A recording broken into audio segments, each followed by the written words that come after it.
여러분, 만약 여러분의 사랑하는 자녀가 멀리 떠나간다면 어떤 기분이 드실까요? 오늘의 이야기는 바로 그런 상황에 처한 독일 엄마의 이야기입니다. 이 엄마는 자신의 전부와도 같은 딸을 위해 모든 것을 바쳐왔죠. 그러나 어느 날 딸이 한국 남자와의 사랑으로 인해 독일의 넓은 집을 떠나 한국의 아파트로 이사 가겠다고 선언합니다. 여러분, 이 엄마의 마음에는 어떤 감정들이 들어찼을까요? 놀라움, 혼란, 걱정, 그리고 사랑. 이 모든 감정이 뒤섞여 있었을 겁니다. 우리는 이 엄마의 이야기를 통해 자녀를 키우며 겪는 부모의 마음과 다문화, 사회에서의 가족관계에 대해 깊이 생각해 볼 수 있을 거예요. 하지만 여기서 끝나지 않습니다. 이 이야기에는 더 많은 감동과 교훈이 숨어 있어요. 과연 이 엄마는 딸의 결정을 어떻게 받아들였을까요? 그리고 딸과 그녀의 남자, 친구 사이에는 어떤 사랑 이야기가 숨겨져 있을까요? 안녕하세요. 잘 지내셨나요? 특급 사연의 채연이에요. 저희는 특급 사연의 공식 이메일로 제보받은 사연을 바탕으로 재구성한 이야기를 전달해 드리고 있어요. 여러분의 구독과 좋아요, 그리고 알림 설정은 영상 제작에 큰 힘이 돼요. 영상 수익은 독거노인 및 불우이웃 등에게 전액 기부되니 꼭 끝까지 시청 부탁드려요. 그럼 오늘의 특급 사연 들려드릴게요. 안녕하세요. 저는 프랑스 파리 근처에 사는 60대 켈리라고 합니다. 저희 부부는 프랑스에서 의류 도매 사업을 진행하고 있어요. 젊을 때는 단순히 옷을 좋아해서 소매업으로 시작하다가 남편과 결혼하고서는 좀 더 크게 사업하고 싶어서 도매업에 뛰어들었죠. 우리 옷들의 주요 생산국인 베트남이나 중국과 주로 교역을 쌓고 있어요. 40대 때는 꽤나 돈을 많이 벌었지만 지금은 나이도 있고 해서 사업 확장에 과감한 투자보다는 우리가 감당할 수 있는 정도로 안정적인 선에서 사업을 운영하고 있어요. 남들이 부러워할 만한 2층 집에 수영장이 있는 넓은 주택도 구매했고 나중에 노후에 별장을 짓고 농사도 하고 싶어서 땅도 조금 사놓았습니다. 저희 부부는 31살에 동갑내기로 결혼해서 같이 사업을 키우면 일했습니다. 결혼하면 당연히 아이가 자연스럽게 생길 줄 알았는데 7년째 아이가 생기지 않더군요. 38살이면 노산이고 해서 비싼 시험관 시술이나 인공수정도 여러 번 받았지만 소중한 생명은 저희 곁으로 쉽게 와주지 않았습니다. 마트에 가서 엄마 아빠와 함께 손잡고 아장아장 걷는 아기를 보면 나에게도 저런 천사가 올까 싶은 마음에 눈물이 흐를 때가 많았어요. 병원을 다니며 노력해보고 안되면 포기할 마음으로 지내던 어느 날 40살을 바라보던 10월 갑자기 헛구역질이 올라오더라고요. 다들 눈치채셨겠지만 네 그래요. 임신이었어요. 헛구역질이 이리도 감사하고 기쁜 일일 줄이야. 임신 테스트기를 확인하고 딱 2줄이 나오자 그제서야 남편에게 알렸죠. 평소 눈물이 많지 않던 남편도 그날만큼은 기쁨의 눈물을 감추지 못했답니다. 빵 한 조각 삼키기 힘든 입덧이 와도 그저 행복하기만 했죠. 그렇게 출산일이 다가오고 있었습니다. 만삭의 몸이었지만 다음 시즌 옷들의 샘플들을 확인하느라 바쁘던 어느 날 갑자기 뱃속에 강한 진통이 오더라고요. 이 느낌이구나. 곧 나오겠다. 저는 첫 출산이었지만 딱 느낄 수 있었어요. 아이를 곧 만날 거라는 걸요. 다행히 언제 아이가 태어날지 몰라 출산 가방을 집이랑 사무실에 비치해 놨었죠. 극심한 진통 간격이 짧아지는 것 같아서 남편이랑 출산 가방을 챙겨서 평소에 다니던 병원으로 갔습니다. 힘겹게 아이를 출산했지만 아이에게 영양분이 잘 안 갔는지 아이는 너무 작은 몸으로 세상 밖으로 나왔고 바로 인큐베이터로 향해야만 했습니다. 내가 노산에 가만히 쉴 걸 그랬나 하는 죄책감이 밀려오더군요. 힘들게 가진 아이가 잘못될까 봐 초조하고 눈물만 흘렸습니다. 다행히 아기는 씩씩하게 잘 버텨주었고 무사히 인큐베이터를 졸업한 뒤 저희 품에 안기게 되었죠. 아이가 신의 지혜로 살아가라고 지혜를 뜻하는 케이시라는 이름을 지어주었어요. 물론 아기를 키우는 건 결코 쉬운 일이 아니었고 무척이나 힘들었지만 케이시가 웃는 모습이면 밤을 꼬박 새워도 행복했죠. 어느덧 케이시는 건강하고 아름다운 숙녀로 자랐어요. 애지중지하며 키운 외동이니만큼 우리 부부가 케이시에게 거는 기대도 각별했답니다. 성인이 된 어느 날 케이시가 남자친구가 생겼다고 하더라고요. 사실 나이가 꽤 찼는데도 남자친구를 한 번도 소개해준 적이 없었거든요. 그래서 웬일인가 싶었는데 케이시는 지금의 남자친구와 결혼까지 생각을 하기 때문에 우리 부부에게 인사시켜준다고 하더라고요. 우리 부부는 케이시의 깜짝 선언에 너무 놀라면서도 반가웠어요. 내심 사위 될 사람이 어떤 사람인지 궁금했거든요. 곧 제 생일이 다가오는지라 제 생일에 맞춰 케이시가 남자친구를 집에 데리고 온다고 했습니다. 우리 부부는 들뜬 마음으로 집 정리를 하기 시작했어요.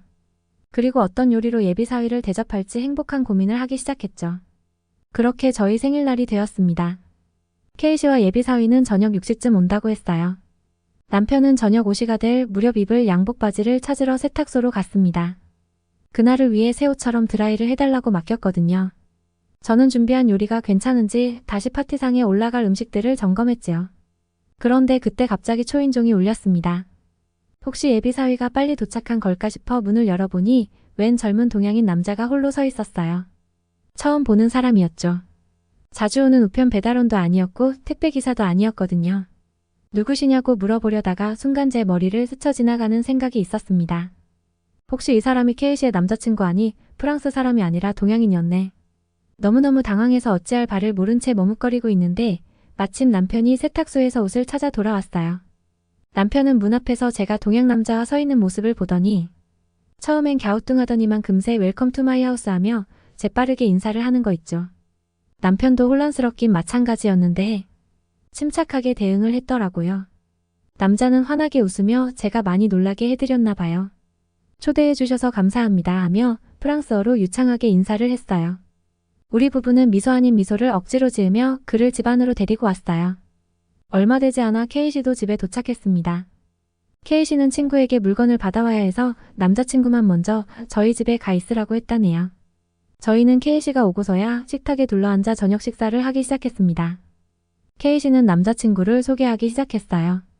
그는 한국인이고 이름은 김승현이라고 했습니다. 프랑스에 있는 공과대학에서 생명공학을 전공하고 있는 학생이었어요. 유럽 전역의 과학 연구 분야에서 최고의 평판을 얻는 대학이죠. 딸의 남친이 한국인이라 좀 당황했지만 공과대학을 다닌다니 갑자기 신뢰감이 확 들었죠. 지금은 박사 졸업반이고 한국에 가서 의학 관련 제약회사에 취직하거나 사업을 시작할 예정이라고 했습니다. 침묵이 잠시 흐르다가 남편이 드디어 입을 떼기 시작했습니다. 그러면 여기 프랑스에서 일을 하지 않으면 한국으로 돌아가는 거냐고 물은 거죠. 그때 딸 아이가 강한 의지로 자신의 의사결정을 밝혔습니다. 남자친구와 프랑스에서 결혼식을 올리고 한국으로 가서 살 것이라고 했습니다. 성인이 되었으니 자신이 선택하고 본인의 선택을 존중해달라고 하더라고요. 저는 너무 갑작스러워서 아이가 프랑스를 떠난다는 말을 이해 못했습니다. 자꾸 듣다 보니 아이 한국인 승현을 따라 한국을 간다는 거더라고요. 딸 아이가 갑자기 한국에 간다니 한국에 대한 제 생각은 휴전국가로서 전쟁이 언제 터질지 모르는 나라라 안전하지 않고 이제서야 가난을 벗어난 나라 아닌가 하며 걱정이 앞섰습니다. 저도 제 도매 사업 때문에 베트남이나 인도 등 아시아 사람들과 교역을 하지만 대부분의 아시아 국가들이 프랑스만큼 부유하고 안전한 나라는 아니었거든요. 일단 제 인식에서는 그랬었습니다. 그래서 딸 아이가 한국으로 이민을 간다는 생각은 처음에는 받아들이기 어려웠습니다. 그러나 딸 아이의 결정에 대한 존중과 이해가 필요했습니다. 딸 K씨는 강경했어요. 우리가 저를 어떻게 키웠는데 부모는 안중에도 없고 일방적으로 통보하듯이 얘기하는 게 꼭 저 동양인 남자가 시켜서 한다는 생각까지 들더라고요. 애지중지 키운 K씨가 스스로 한국으로 간다고 하니 저는 처음에 비통했다가 주장을 굽히지 않는 K씨의 태도에 여러 가지 말을 하는 것보다 본인이 직접 느끼고 후회한다면 그 다음은 알아서 관둘 것이라 생각했습니다. 어쨌든 현재의 K씨는 말릴 수가 없었거든요. 식사를 하는 내내 K씨와 승현은 웃음을 주고받으며 행복해 보이긴 했습니다. 딸이 동양인을 선택한 이유가 있을 거라 생각하면서도 제가 갖고 있는 한국의 이미지 때문에 걱정이 앞섰죠. 예비 사위가 동양인이라는 건 둘째치고 진심으로 딸 아이가 행복하길 바랬으니까요. 몇 달이 지나는 동안 우리 집에 종종 들러 같이 식사를 하고 주말엔 피크닉을 가기도 했습니다. 그렇지만 저의 못마땅한 표정이 얼굴에서 계속 드러났나 봐요. 남편은 K씨를 믿어보자고 했지만 저는 쉽게 안 되더라고요. K씨를 갖기 위해 7년을 고생했고 넓은 대자택 같은 곳에 수영장이며 놀이터며 오로지 K씨만을 위한 삶을 살았는데 고작 얼마 사귀지 않은 한국 남자친구가 저희 행복인 K씨를 아시아의 작은 나라 한국으로 데려간다고 생각하니 견딜 수가 없었습니다. 하지만 시간은 흘렀고 K씨는 결혼식을 올리고 한국으로 떠났습니다. 딸을 보내고 우울해하는 제 모습을 보고 남편이 사위에게 정기적으로 프랑스에 오라고 얘기를 했더니 넉 달에 한 번씩은 K씨는 승현과 함께 프랑스로 왔어요. 저는 소그룹 1년에 3번 정도 프랑스로 왔다 갔다 하는 걸 보고 사위의 형편이 비행기 값을 낼 정도는 되는구나. 한국에서는 먹고 사는데 걱정은 없겠구나 하고 여겨졌어요. 어느 날 K씨와 안부 전화를 하는데 K씨가 이사한다고 전화가 왔어요. 저는 딸이 좋아하는 프랑스의 바디로션을 꼬박꼬박 보내주고 있었는데 K씨가 곧 이사를 가니 당분간 보내지 말라고 하더라고요. 그래서 어디로 이사하는지 물어봤어요. 그러자 그녀는 아파트로 이사한다고 덧붙였습니다. 아파트 거긴 여러 사람이 모여 사는 공동주택 아니었나요? 프랑스에서는 돈 없는 서민들이 아파트에 삽니다. 그래서 돈을 벌면 단독주택으로 이사를 해요. 많이 벌면 우리 부부처럼 수영장이 있고 차고가 있는 넓은 주택에 살거든요. 그래서 정말 아파트가 맞냐고 다시 물어봤어요. 아파트는 단독주택을 살 여유가 없는 사람들만 사는 곳, 그곳 맞냐고 되물었죠. 아파트는 너무 낡아서 언제 무너져도 충격적이지 않을 정도로 낡은 집이잖아요. K씨는 웃으면서 아파트는 맞는데 제가 생각하는 그런 허름한 아파트는 아니라고 하더라고요. 아파트가 다 거기서 거기지 좋아봤자 아니겠어요? 저는 K씨가 아파트로 이사하는 것에 속이 터졌습니다. 프랑스에서 살았으면 제가 가진 혜택을 나눠서 가질 수 있었을 텐데 굳이 한국으로 간다더니 한국으로 처음 갔을 때보다 더 열악하게 살게 되었다는 소리를 들으니 억장이 무너지더라고요. 그 휴전 중인 나라인 한국의 아파트라고 하면 안 봐도 뻔한 거 아닌가요? 하나뿐인 딸이 너무너무 불행해지는 것 같았어요. 낡은 집에는 바퀴벌레나 날파리가 들끓고 난방도 안 돼서 따뜻한 물도 안 나와서 마음대로 할 수 없으니까요. K씨가 한국으로 간다고 했을 때 더 강하게 말리지 않은 제 자신이 원망스러웠습니다. 차이가 최근에 일을 벌리더니 결국 잘 되지 않은 건가? 승현도 원망스러워지고 한국 자체가 더 싫어졌습니다. 한국 남자랑 결혼하지 않았으면 적어도 지금 제가 사는 큰 저택에 K씨와 함께 살았을 것인데 말입니다. 저는 가만히 있자니 병에 걸릴 것 같았습니다. K씨가 이사하자마자 저는 전화해서 당장 주소를 알려달라고 했습니다. 생각해보니 K씨가 한국으로 이사한 지 5년이 되었는데 그때까지 딸과 사위가 프랑스로 오는 바람에 딸이 한국에서 어떻게 살고 있는지 몰랐던 것도 있습니다. 저도 너무 무심했더라고요. 제가 딸을 위해 할 수 있는 일은 하루라도 빨리 그녀를 프랑스로 데려오는 것뿐이었습니다. 한국으로 가는 비행기 안에서 제 마음은 무거웠습니다. 딸이 한국에서 정말 행복해지길 바랐지만 역시나 한국에 대한 제 생각이 맞았던 건가요? 5년 동안 고생했으니 이제는 따라오자고 하면 저를 따라올 것이라 생각했죠. 그래서 저는 K씨가 알려준 주소로 갔습니다. 드디어 인천공항에 도착했습니다. 그런데 공항에 도착하니 한국은 휴전국가인 못 사는 나라라고 생각했던 것보다 최신식 건물의 모던한 인테리어의 느낌이었습니다. 택시 불러서 K씨가 알려준 주소를 보여주며 거기로 가주세요 라고 말했습니다. 택시는 인천을 지나 한강을 가로지르며 달렸습니다. 겉으로는 서울이 상당히 발전한 것 같았습니다. 한강이라는 강을 끼고 양옆으로 곱게 솟은 빌딩들이 곳곳에 있었습니다. 마치 미래의 도시에 온 것처럼 모든 것이 낯설다는 것을 깨달았습니다. 택시를 타고 K씨의 아파트 앞에 도착했습니다. 한참을 올려다봐야 눈앞에 아파트가 보였고 저는 매우 놀랐습니다. 프랑스에는 5층 내외의 노후화된 아파트가 훨씬 많고 엘리베이터가 있더라도 옛날 방식이라 느리고 위험한데 K씨의 아파트는 초고층 빌딩 같아서 한참을 봐도 끝이 안 보였어요. 아파트 출입구, 건물, 외벽, 정원, 도로 등 모든 것이 완벽했죠. 하지만 K씨의 아파트가 어디에 있는지 알기가 어려웠습니다. 아파트가 모두 똑같이 생겼고 건물이 너무 높아서 입구를 찾기가 어려웠기 때문입니다.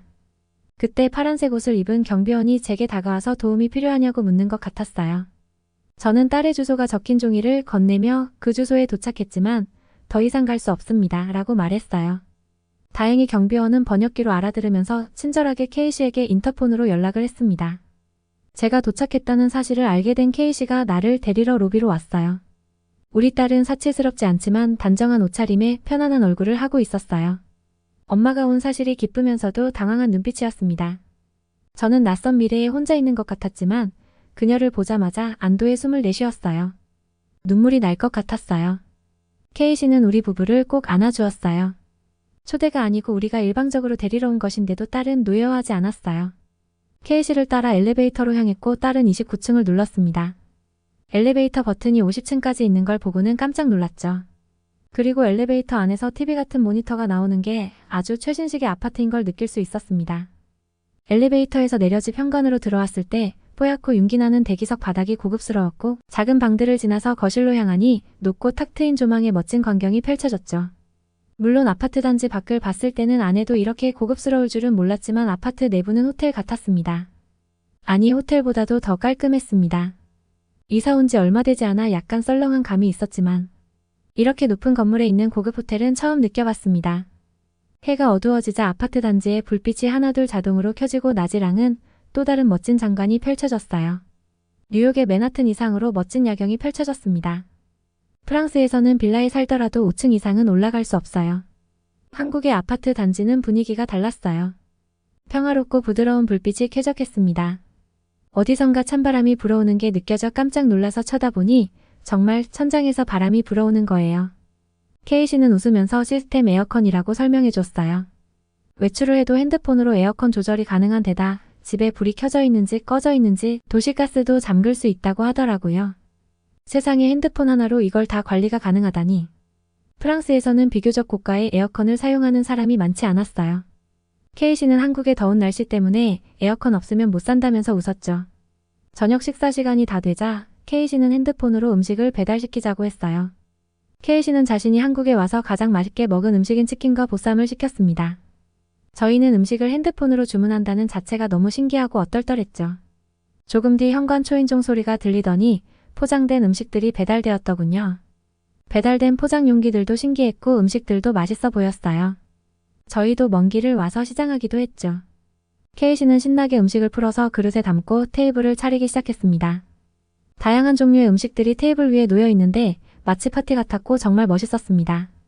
프랑스에서는 손님이 올 때마다 항상 직접 집에서 음식을 준비해야 했거든요. 외식은 너무 비싸고 주문을 해도 늦게 나와서 굳이 외식을 하지는 않았어요. 이곳 한국에서는 휴대폰으로 손가락만 까딱하면 배달 서비스를 이용할 수 있다니. 이렇게 편리한 서비스를 누리고 사는 K씨가 부러울 정도였습니다. 다음날 아침에는 K씨가 사는 아파트 단지를 구경했어요. 아파트 단지가 공원처럼 조성되어 있어서 산책하기 좋았고 아파트 단지 안에 휘트니 센터랑 사우나, 키즈 카페, 골프장 등이 있었어요. 이용하는 비용도 저렴해서 더 놀라웠죠. 가장 놀라운 건 수영장이 있다는 사실이에요. 사실 저희 프랑스 집에도 수영장이 있지만 저희 노부부 2명이 그 큰 수영장을 관리하기가 굉장히 힘든 점이 많았거든요. 이곳 한국 아파트는 아파트에서 다 알아서 해주고 이용만 하면 되니 부러웠습니다. K씨도 웃으면서 자기가 살고 있는 아파트가 고가의 아파트이고 한국 사람들이 살고 싶어하는 단지 중 하나라고 했어요. 너무 잘 사는 아이에게 화를 내고 여기까지 달려왔던 제 자신이 부끄러웠어요. K씨가 프랑스 남자를 만나서 결혼했다면 저는 계속 프랑스가 최고라고 생각하면서 우울한 개구리처럼 살았을 거예요. 이렇게 한국의 아파트는 호텔처럼 편안하게 살 수 있는 곳이란 걸 알게 되어 기뻤죠. 갑자기 사위 승현이도 너무 예뻐 보였습니다. 그럼 그렇죠? 우리 똑똑한 딸이 사람을 잘 골랐지 하며 늦게나마 딸을 칭찬했습니다. 그리고 제가 딸에게 앞으로 프랑스에 자주 오지 말라고 했어요. 대신에 우리 부부가 한국으로 오겠다고 말했죠. 이런 훌륭한 시스템을 또 경험해보고 싶어서요. 제가 한국에 자주 올 것이라고 말했더니 차이는 비행기표는 자기가 계속 준비하겠다고 하는 거 있죠. 이 정도면 능력 있는 사위 맞지요? 한국을 무시했던 저의 좁은 생각을 반성합니다. 딸이 이렇게 잘 사는 모습을 보니 기분이 좋습니다. 그렇게 우리는 다시 프랑스로 돌아가는 비행기에 올라탔습니다. 내년에 다시 아파트로 딸을 보러 올 거예요. 그럼 제 이야기를 들어주셔서 감사합니다. 잘 들으셨나요? 오늘의 특급 사연은 여기까지예요. 본 영상을 보시고 남기고 싶으신 말이 있으시면 댓글로 남겨주세요. 제가 사연자분께 꼭 전달해 드릴게요. 채택되신 분께는 소정의 선물도 드리고 있어요. 여러분의 구독과 좋아요 그리고 알림 설정은 영상 제작에 큰 힘이 돼요. 그럼 다음 사연에서 꼭 만나요.